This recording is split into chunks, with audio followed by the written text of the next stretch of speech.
Hello everyone, जय श्री राम। तो set number 5 तक हमने कर लिया था। आज करेंगे सेट नंबर 6। हाँ, एक चीज़ और, जिनके पास सेट नहीं है वो मत खरीदिए। आप डिस्क्रिप्शन में जाइए, वहाँ एक पीडीएफ लिंक करके दे रखा होगा, वहाँ से डाउनलोड कर लीजिए, जहाँ टोटल सेट मिलेगा, है ना जी। 1 से लेके 100 तक हिंदी अंग्रेजी भी उसमें शामिल है, ठीक है। तो आप अपने हिसाब से जीके जीएस भी कर लीजिएगा, रीजनिंग भी कर लीजिएगा, मैथ भी करिए। लेकिन अगर प्रॉब्लम होती है तो सोल्यूशन यहाँ से देख लीजिएगा। और हाँ, चैनल सब्सक्राइब कर लीजिएगा, क्योंकि कुछ दिन बाद पीडीएफ वही डाउनलोड कर पाएगा जो सब्सक्राइब्ड पर्सन होगा, ठीक है। इसलिए आप लोग सब्सक्राइब कर लीजिए। प्रश्न संख्या 51 से प्राथमिक गणित, हम गणित ही करवाते हैं। कहता है, यदि 6 अंकों की बड़ी से बड़ी संख्या में से 4 अंकों की सबसे छोटी संख्या घटा दिया जाए, तो 6 अंकों की सबसे बड़ी संख्या क्या होगी? तो 6 अंकों की सबसे बड़ी संख्या होगी 6 गो 9, ठीक है। और 4 4 अंकों की सबसे अंकों बड़ी की सबसे संख्या छोटी संख्या तो 1000 हो जाएगा। होगी। आप इसको घटा दीजिए, है ना जी। घटाइएगा तो हमारा उत्तर हो जाएगा। अगला प्रश्न कहता है, एक वर्गाकार खेत के चारों ओर तार लगाने में 80 मीटर तार लगता है। देखिए, वर्गाकार खेत है, उसको तार लगाना है तो 80 मीटर लग रहा है। जब तार लगाइएगा ना, किसी भी वर्ग या आयत के में तार लगाइएगा तो उसके परिमाप के बराबर होगा, है ना। तो परिमाप दे रखा है। अब वर्ग का परिमाप क्या होता है? तो वर्ग का परिमाप होता है 4 गुने भुजा। कितना है? 80 मीटर। तो भुजा बराबर क्या हो जाएगा? कटेगा तो हो जाएगा 20 मीटर। अब कहता है कि इसमें 2 मीटर गहरा मिट्टी काटने पर मिट्टी का आयतन क्या होगा? तो देखिए, चूंकि वर्ग है, प्लॉट वर्गाकार है, तो लंबाई भी हो जाएगा 20 और चौड़ाई भी हो जाएगा 20, और ऊंचाई क्या रहेगा? 2 मीटर गहरा होगा तो 2 मीटर। अभी देखिए बन गया घनाभ, क्योंकि तीनों चीज़ आ गया। 3D हो गया, लंबाई चौड़ाई ऊंचाई 3D हो गया। तो इसका जो आयतन हम निकाल लेंगे, वॉल्यूम बराबर L गुने B गुने H, यानी 20 गुने 20 गुने 2, तो हो जाएगा 800 मीटर क्यूब। अगला प्रश्न कहता है 43 नंबर, एक कार आधी दूरी 20 किलोमीटर प्रति घंटे की चाल से तथा शेष आधी दूरी 40 किलोमीटर प्रति घंटा की रफ्तार से तय करती है। 40 किलोमीटर दूरी तय करने में कितना समय लगेगा? देखिए, कुल दूरी 40 किलोमीटर है, कहता है आधा, तो आधा करेंगे तो 20 किलोमीटर, आधा करेंगे तो इधर भी 20 किलोमीटर, किलोमीटर लिख देते हैं, है ना। इसको चलता है किस स्पीड से? आधा दूरी चलता है 20 किलोमीटर प्रति घंटे की स्पीड से, और आधा चलता है 40 किलोमीटर प्रति घंटे की स्पीड से। ये हमारा डिस्टेंस था, ये हमारा स्पीड था, है ना जी। तो कहता है समय क्या लगेगा? तो समय बराबर होता है दूरी बटे चाल। तो समय बराबर दूरी बटे चाल, तो बटे कर देंगे तो 20 से 20 कट जाएगा, तो 1 घंटा इधर प्लस 1/2, यानी 1.1/2 घंटा। प्रश्न संख्या 44 करते हैं आगे। प्रश्न संख्या 44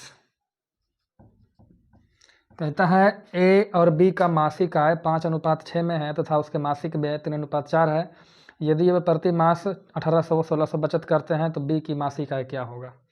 सिंपल सी बात है, आय में से हम लोग व्यय करते हैं तो जो बचता है वो होता है बचत। 2 आदमी हैं, ए और बी। ए और बी का आय का अनुपात है 5:6, यानी ये 5x कमाता है तो ये 6x कमाता है। व्यय 3:4, यानी अगर ये 3 बाई व्यय करता है तो ये 4 बाई व्यय करता है।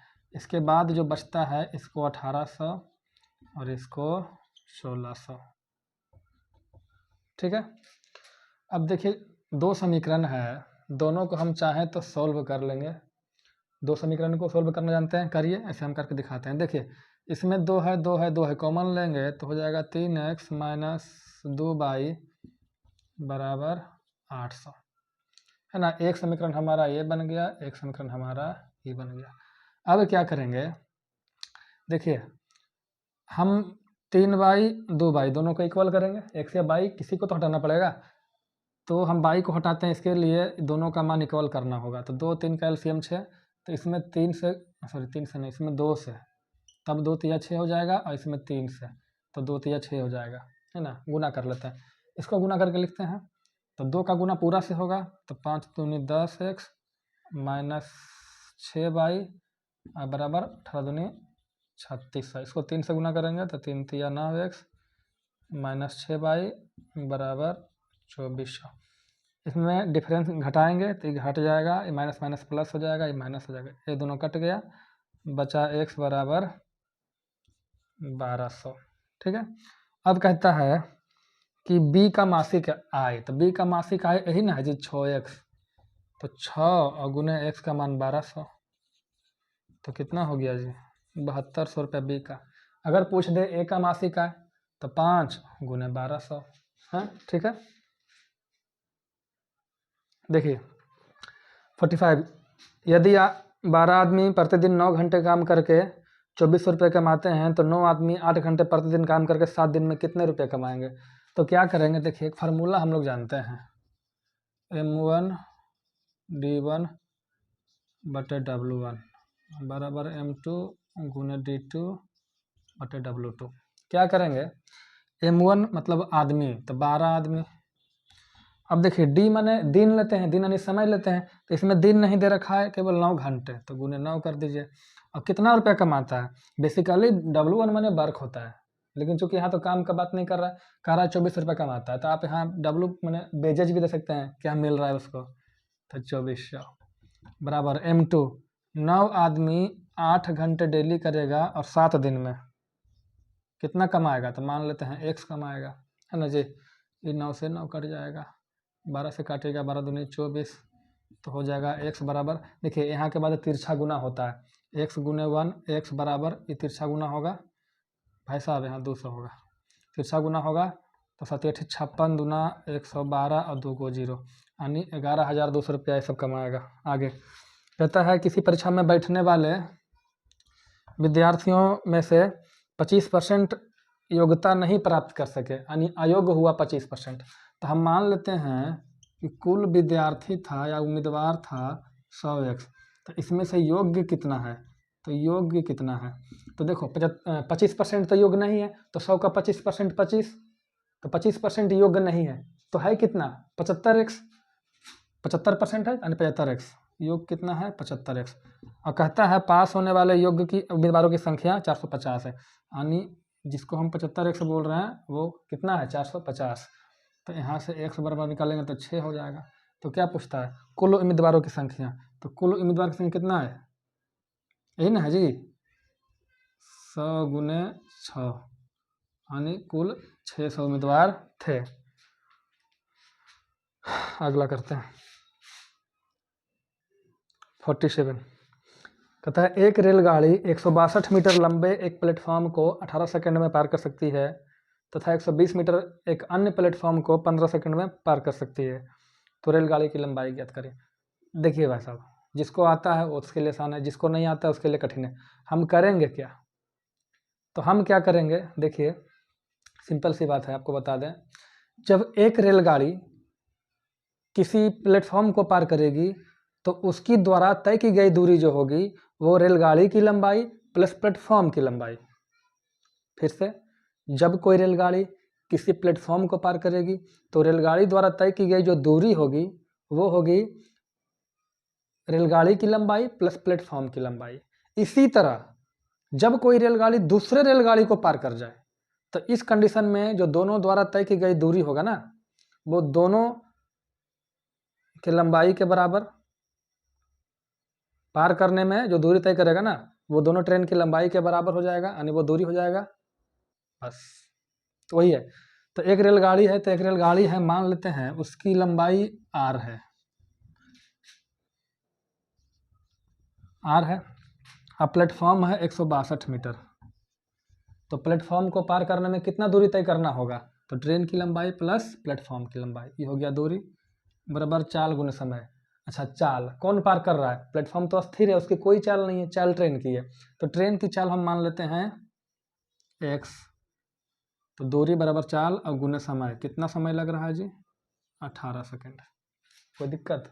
फिर इसी तरीके से बोलता है रेलगाड़ी तो वही है लेकिन प्लेटफार्म दूसरा है 120 मीटर वाला, तो पार करने में कितना दूरी तय करेगा r प्लस 120, तो दूरी बराबर चाल x है और गुने समय 15। अब घटाएंगे तो ये कट जाएगा, ये बचेगा 42 बराबर 3x। 3 से काटेंगे तो हो जाएगा 15 बार में x बराबर 15। तो कहता है रेलगाड़ी की लंबाई, तो रेलगाड़ी की लंबाई क्या है r, हमको r चाहिए यहाँ से, तो r बराबर हो जाएगा x गुने 15। x, अरे यार यहाँ 14 ना होगा जी, गलती कर दिए, पता नहीं कहाँ खोए रहते हैं। चलिए तो 14 गुने 15 करेंगे और 120 जाके माइनस हो जाएगा, तो 14 गुने 15 करेंगे तो हो जाएगा 210 माइनस 120, तो रेलगाड़ी की लंबाई हो जाएगा 90 मीटर। अगला प्रश्न ही कर लेते हैं। किसी को दिक्कत है तो बताइएगा जी, बताते नहीं हैं आप लोग हैं। किसी विद्यालय के 40% विद्यार्थी फुटबॉल और 50% विद्यार्थी क्रिकेट खेलते हैं। यदि 18% विद्यार्थी ना तो फुटबॉल और ना ही क्रिकेट खेलते हो तो कितने प्रतिशत विद्यार्थी दोनों खेल खेलते हैं। देखिए जो अगला प्रश्न है ना, है तो काफ़ी इजी, लेकिन इजी उसके लिए है जिसको आता है, जिसको नहीं आता है उसके लिए इजी नहीं है भाई, देख लो। और इम्पोर्टेंट प्रश्न है, 2 खेल है तो 2 गोला बनाएंगे। एक है फुटबॉल, एक है क्रिकेट। तो फुटबॉल खेलता है 40% और 50% खेलता है क्रिकेट। और नहीं खेल, जो दोनों में से कुछ विद्यार्थी है जो फुटबॉल क्रिकेट दोनों नहीं खेलता है, वो 18%। तो देखिए दोनों नहीं खेलता, तो दोनों में कौन आ रहा है 18%, तो ध्यान रखिएगा दोनों नहीं खेलता है 18%। तो इधर इधर जो आंकड़ा हम लिखेंगे वो भी नहीं खेलने वालों का ही परसेंट लिखेंगे। कैसे, कहता है फुटबॉल खेलता है कितना 40%, तो 40% फुटबॉल खेलता है, तो कितना विद्यार्थी फुटबॉल नहीं खेलता है, कितना परसेंट, तो 60%। यानी नहीं खेलने वालों की संख्या, यानी फुटबॉल नहीं खेलने वालों की संख्या 60% है। इन द सेम वे हम लोग देखेंगे क्रिकेट खेलने वालों की संख्या 50% है, तो क्रिकेट नहीं खेलने वालों की संख्या वो भी 50% हो जाएगा।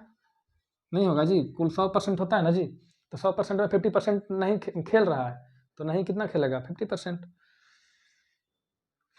देखो ये भी नहीं खेलने वालों की संख्या, नहीं खेलने वालों की संख्या, नहीं खेलने वालों की संख्या, इस चीज़ का ध्यान रखिएगा।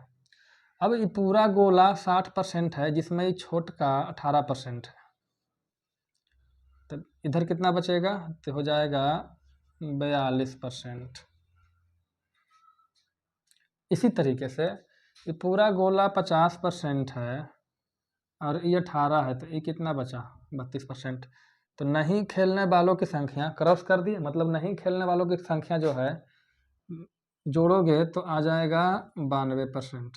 तो खेलने वालों की संख्या टिक लगा दिए, मतलब खेलने वालों की संख्या तो कुल 100% होता है, उसमें से 92% नहीं खेल रहा है।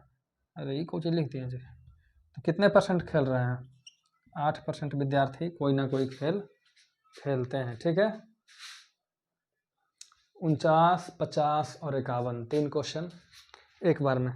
कहता है ए की लंबाई बी की ऊंचाई से 10% अधिक है।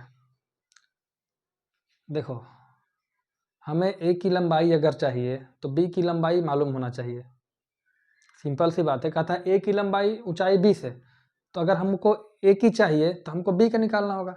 जैसे हम बोल दें कि मैं आपसे 2 रोटी ज़्यादा खाता हूँ, तो मैं कितना खाता हूँ, अगर निकालना हो कि मैं कितना खाता हूँ, इसके लिए हमको ये पता करना होगा कि आप कितना खाते हैं। आपने कहा मैं सर 10 रोटी खाता हूँ, तो आप 10 खाते हैं, तो मैं 2 ज़्यादा खाता हूँ, तो कितना खाता हूँ 12। इसी तरीके से कहता है ए की ऊंचाई बी से 10% ज़्यादा, तो हमें मानना पड़ेगा कि बी का ऊंचाई मान लेते हैं 100 है, कोई दिक्कत, वो 0 छोटा हो गया जी। बी का ऊंचाई 100 है, तो ए का ऊंचाई कितना होगा 10% ज़्यादा, तो 100 का 10% 10 ज़्यादा, तो 10 ज़्यादा करेंगे तो ए की ऊंचाई होगा 110।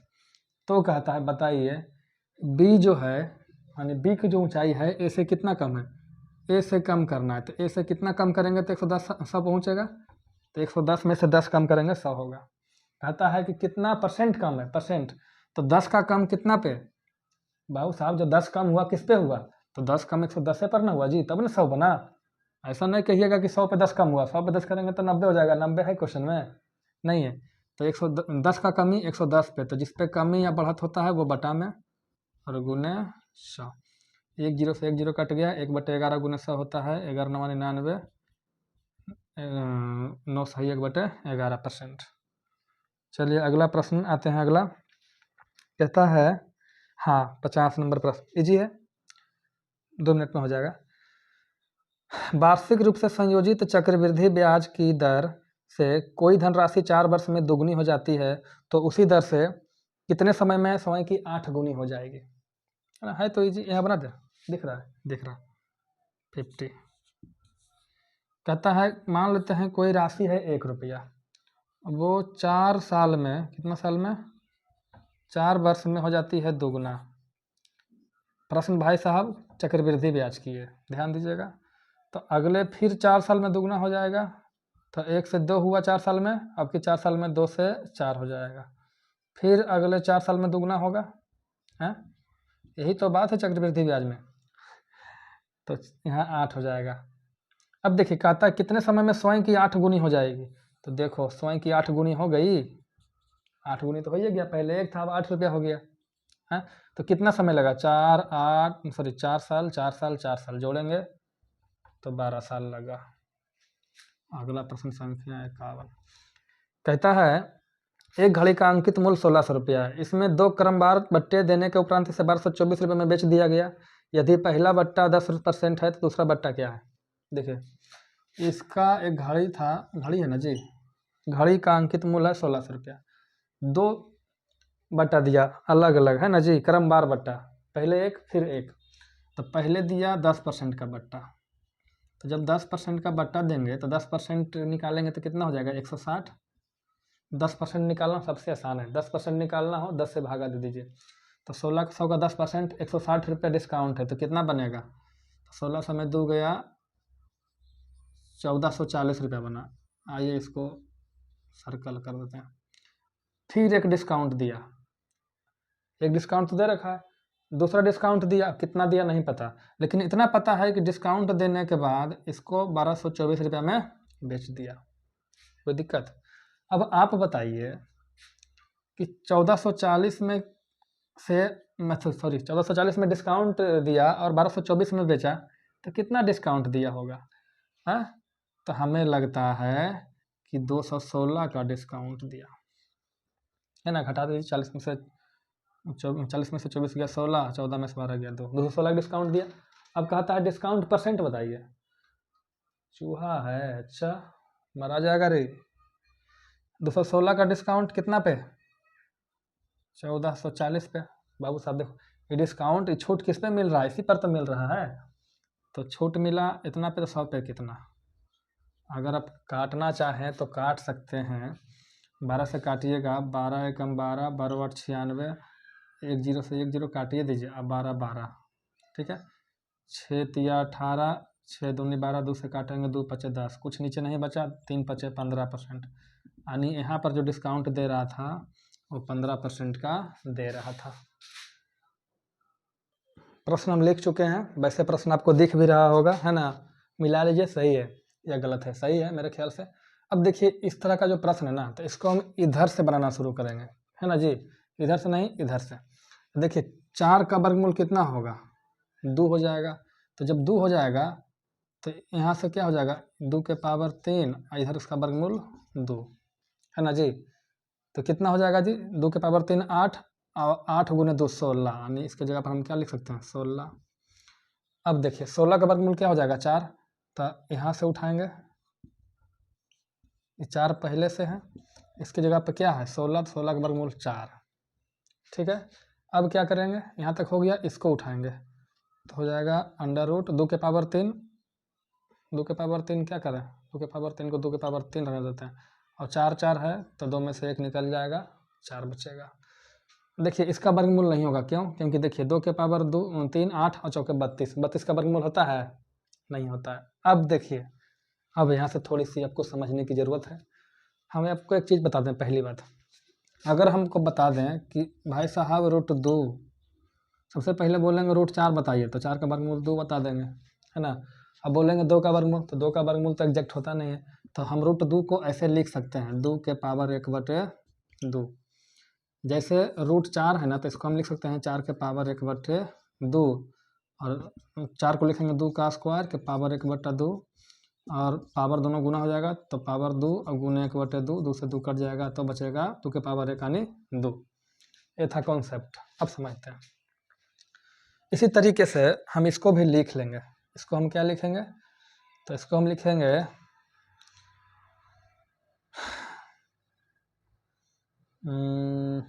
देखिए लिखते हैं कैसे। इसको हम लिख देते हैं 2 के पावर 3 कितना होता है, 4 को लिखते हैं 2 के पावर 2, सीधा सी बात, ठीक है। अब 2 दोनों में कॉमन लेंगे तो 3 और 2 जुट जाएगा तो कितना हो जाएगा 5, और ये अंडर रूट हटाएंगे तो हो जाएगा पावर 1/2। लेकिन थोड़ा सा सावधान रहिए, इसको करने से पहले सावधान रहिए। क्यों? क्योंकि देखिए एक रूट इसके ऊपर ई भी है, फिर ए भी है, फिर ए भी है, 3 गो रूट है, इसलिए आप इस स्टेप को यहाँ तक रोकिए।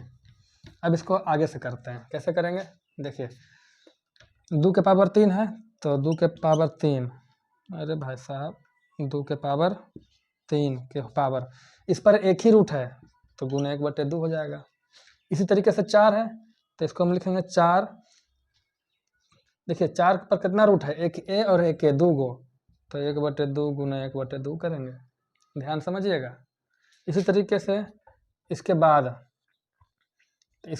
इसका इतना का वैल्यू क्या आया था, यही ना आया था जी, कितना आया था 2 के पावर, इसको लिखेंगे ना जी रूट अंडर 2 हो जाएगा, और 3 जुटेगा तो 5 हो जाएगा, ठीक है।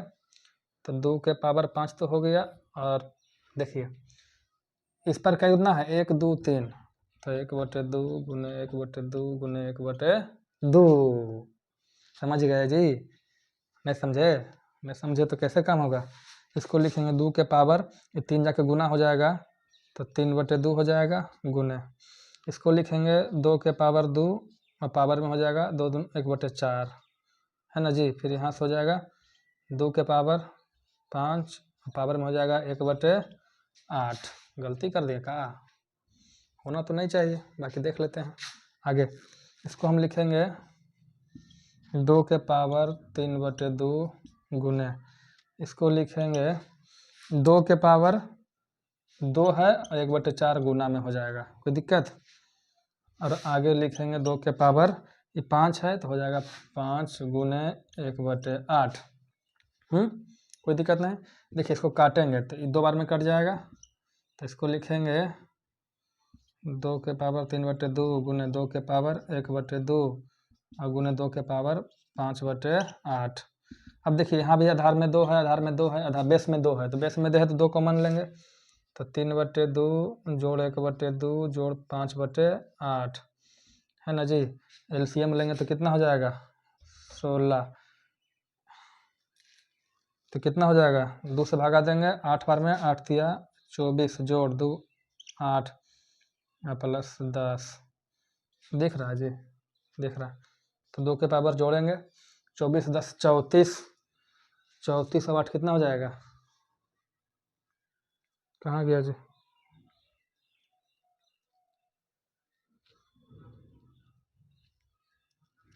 कहीं ना तो कहीं गलती हुआ है। 1 सेकंड रुके, कहाँ गलती है देख लेते हैं। देखिए हम लोगों ने क्या किया, हम लोगों ने एलसीएम गलत ले लिया। एलसीएम लेंगे हम यहाँ पर 8, एलसीएम क्या लेंगे 8, तो हो जाएगा 2 चौके 4 तिया 12 जोड़ 2 चौके 8 और 5, 16 4 12 4 16 5 21, 2 के पावर 21/8। देखिए प्रश्न लंबा गया, क्यों? क्योंकि हमको आपको समझाना था, बहुत कुछ डिटेल में हमने लिख दिया। तो जब भी आप इन प्रश्नों को करें तो आप स्टेप छोड़ के चलें। हमें लगा कि शायद आपको कहीं कुछ ऐसा ना हो कि हम शॉर्ट में लिखें, आपको समझ में नहीं आए, तो है ना। ऐसे भी एक विद्यार्थी का कंप्लेन था कि थोड़ा धीमे धीमे करिए सर, आराम आराम से कर दिए। बाकी आप इसमें बहुत सा स्टेप ऐसा है जिसको छोड़ के चल सकते हैं, हम तो यहीं उतर ला देते हैं, लेकिन आप लोग के लिए किए हैं। प्रश्न संख्या 53 कहता है 23 अंकों के पूर्ण वर्ग वाली संख्या के वर्गमूल में कितने अंक होंगे।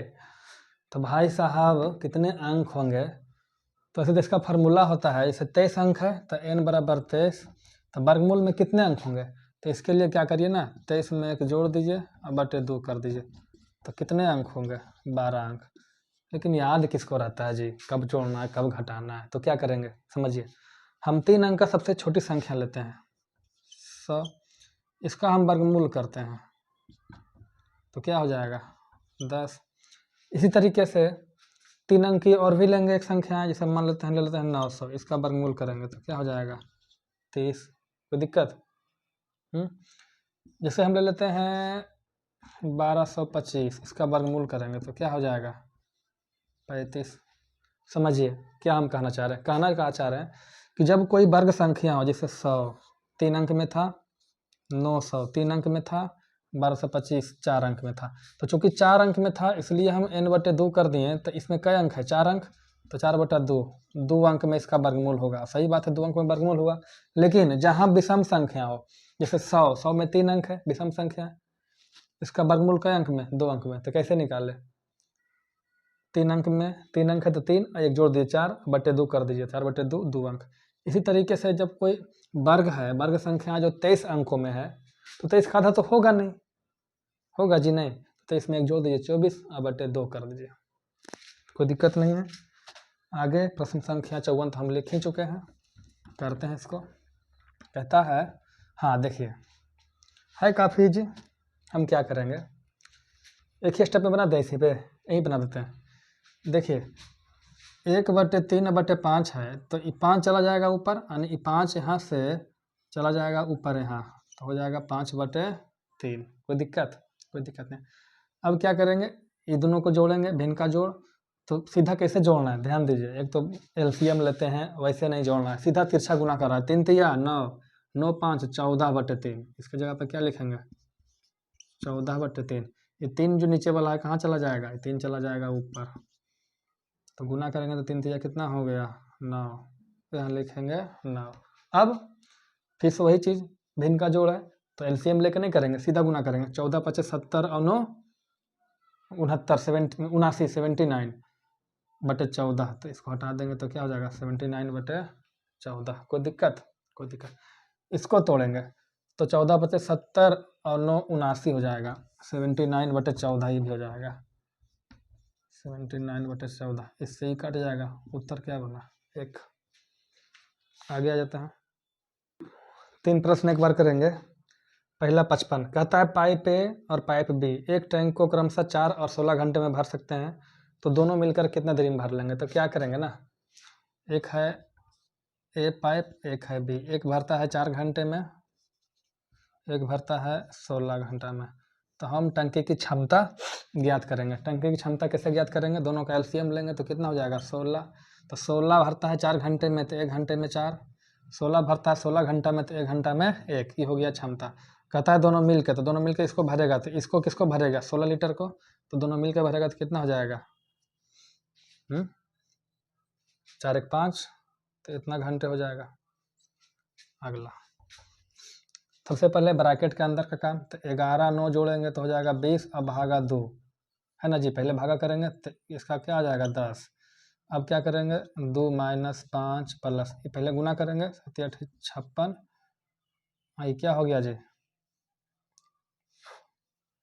ये +10 ना हुआ जी। प्रश्न सही है? सही है, भगवान जाने। चलिए अब जोड़ेंगे, ये प्लस में 2 है, 56 और 10 66 और 2 68 - 5 = 63। अगर हमको जोड़ आता है तो सही है, अन्यथा गलती भी हो सकता है। 57 आगे करेंगे, 58 करते हैं। इसका कहता है क्या निकालना है HCF। देखिए HCF पूछा है ना, तो HCF के लिए क्या करेंगे, ऊपर वाले का HCF करेंगे, नीचे वाले का LCM। तब 3 6 9 का जब HCF निकालेंगे मतलब महत्तम निकालेंगे, तो महत्तम होता क्या है, हाईएस्ट कॉमन फैक्टर, मतलब सबसे बड़ा वाला फैक्टर, फैक्टर माने गुणनखंड। तो देखिए 3 6 9 में तीनों 3 6 9 ऐसी कौन सी संख्या है जो कटती है, किससे कटती है 3 6 9 तीनों से, तो 3 से कटती है, 3 में 3 भी आता है, 3 में 6 भी आता है, 3 में 9 भी आता है ना जी। और 3 से बड़ा कोई संख्या तो कोई नहीं, इसलिए ले लेते हैं 6, तो 6 से केवल 6 कटेगा, ना 3 कटेगा ना 9 कटेगा, इसलिए इसका HCF हो जाएगा 3 बटे जब ऊपर वाला का HCF हो गया ना तो नीचे वाला का LCM कर दीजिए। तो इसका LCM करेंगे तो हो जाएगा 50। लेकिन अगर पूछते भैया कि LCM बताओ, तो अगर LCM पूछ दे तो ऊपर वाला का LCM, तो ऊपर वाला का LCM हो जाएगा 3 6 9 का LCM हो जाएगा 18, तो लिखेंगे 18। अब चूंकि ऊपर LCM हो चुका है तो नीचे वाला का HCF करेंगे तो 5 10 15, तीनों में कॉमन फैक्टर क्या है 5, तो 18/5। तो हमसे पूछा गया था HCF, इसलिए उत्तर यही होगा। 57 थोड़ा सा देख लेते हैं। कहता है 5 वर्ष पहले एक कंपनी को उसकी पूंजीगत निवेश का 60% नुकसान हुआ, है ना, मतलब पूंजी लगाया 60% का लॉस हो गया। कहता है अगले वर्ष में उन्होंने 2 चरण में धन हानि की वसूली की। पहले चरण में 1 लाख और दूसरे चरण में 80,000 की प्राप्ति हुई, तो प्रारंभ में कितने पूंजी लगाई थी। तो हम मान लेते हैं कि प्रारंभ में जो पूंजी लगाई थी वो 100x लगाया था। कोई दिक्कत? 60% का नुकसान हुआ, तो जब 60% का नुकसान हुआ तो उसको प्राप्ति कितना हुआ, 60% यानी 60% यानी 60 का नुकसान हुआ तो 40 का प्राप्ति हुआ। कहता है कि वसूली की, जो नुकसान हुआ ना उसका वसूली, तो नुकसान कितना का हुआ 60x, तो वसूलेगा कितना 60x, जितना नुकसान होगा उतने में वसूलेगा जी। तो 60x वसूला, और वसूला कितना, तो एक बार में 1 लाख, दूसरे के बार में 80,000, अन्य कुल मिला करके 1,80,000 वसूला। वसूलना था 60x, वसूला 1,80,000, दोनों आपस में बराबर होगा, तो x बराबर हो जाएगा 3,000। तो कहता है उसका पूंजी कितना था, तो पूंजी कितना था 100x, यानी 100 गुने 3,000, यानी 3 लाख का पूंजी था इसका, है ना। क्वेश्चन देखने में बड़ा है, बाकी सब कुछ इजी है। आगे 2 प्रश्न एक बार करेंगे। आगे प्रश्न संख्या 59 कहता है 6600 रुपया को 2 भाग में इस प्रकार बांटा गया कि पहले भाग 3 वर्ष के लिए 10%, देखो 6600 रुपया था, 2 भाग में बांट दिया था, मान लेते हैं एगो ए था एगो बी था। पहले का भाग को 3 साल के लिए 10% की दर पे मतलब दिया, और दूसरे भाग को 4 साल के लिए, और ब्याज हो गया कितना 9% की दर से। और कहता है दोनों से जो ब्याज मिला ना वो बराबर है, यानी इसका जो ब्याज मिला और इसका जो ब्याज मिला वो आपस में बराबर है। तो ब्याज बराबर क्या होगा, मूलधन गुने समय गुने दर बटे 100। इसका मूलधन हम ए माने हैं, तो मूलधन गुने समय 3 गुने 10 बटे 100। इसका मूलधन बी माने हैं 4 गुने 9 बटे 100। 100 से 100 कट गया है, नहीं कटेगा जी, 3 से काटेगा तो 3 तिया 9, अब कटेगा, हाँ देखो 2 दूनी 4 5 दूनी 10,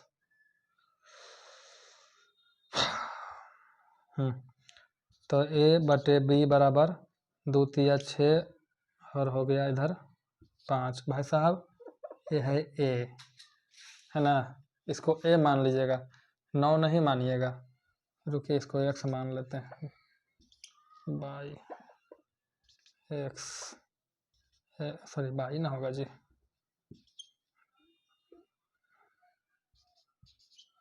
है ना, x और बाई का अनुपात आ गया, तो x और बाई का अनुपात आ गया।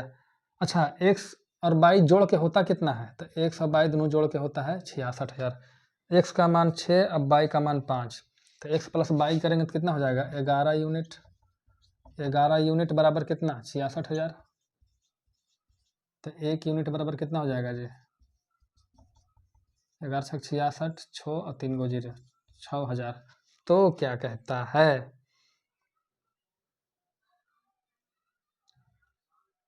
कहता है वो विभाजित करना है जी, मतलब बताइए दोनों का वो क्या है, हाँ भुला गया,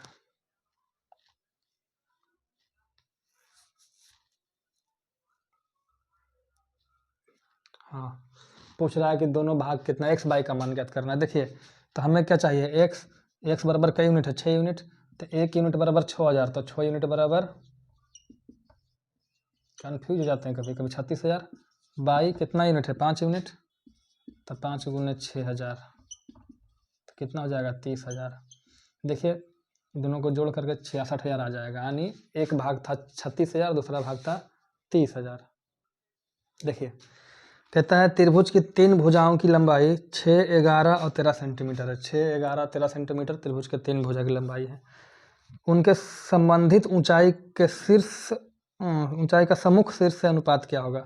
देखिए सीधा पूछ रहा है ना, इस सम्मुख, इस सामने से एक लंब खींचिए, इस सामने से इधर लंब खींचिए, इस सामने से इधर लंब खींचिए, खींच दिए, और ये तीनों जो लंब खींचे हैं ना, इसका अनुपात क्या होगा? ठीक है, तो मान लेते हैं A B C D E F, है ना। तो हमसे पूछ रहा है ए डी अनुपात बी ई अनुपात एफ सी या सी एफ, यही पूछ रहा है। ठीक है, एक चीज़ गौर करिएगा, ज़्यादा कुछ नहीं, इसमें थोड़ा सा कॉन्सेप्ट है। कॉन्सेप्ट क्या है कि ये जो ऊंचाई का जो अनुपात होगा ना, वो संगत भुजाओं के व्युत्क्रम के अनुपात के बराबर होगा। मतलब यानी इसका अनुपात जब निकालेंगे ना, देखो एडी, तो एडी किस पे है? एडी है बीसी पे, तो लिखेंगे 1/BC अनुपात बीई, बी किस पे है? तो बीई है एसी पे, तो 1/AC। देखो जो एडी होगा ना, इसका संगत बीसी होगा, इसका व्युत्क्रमानुपाती हो गया। बीई है ना, इस संगत है एसी का, तो एसी का व्युत्क्रमानुपाती हो गया।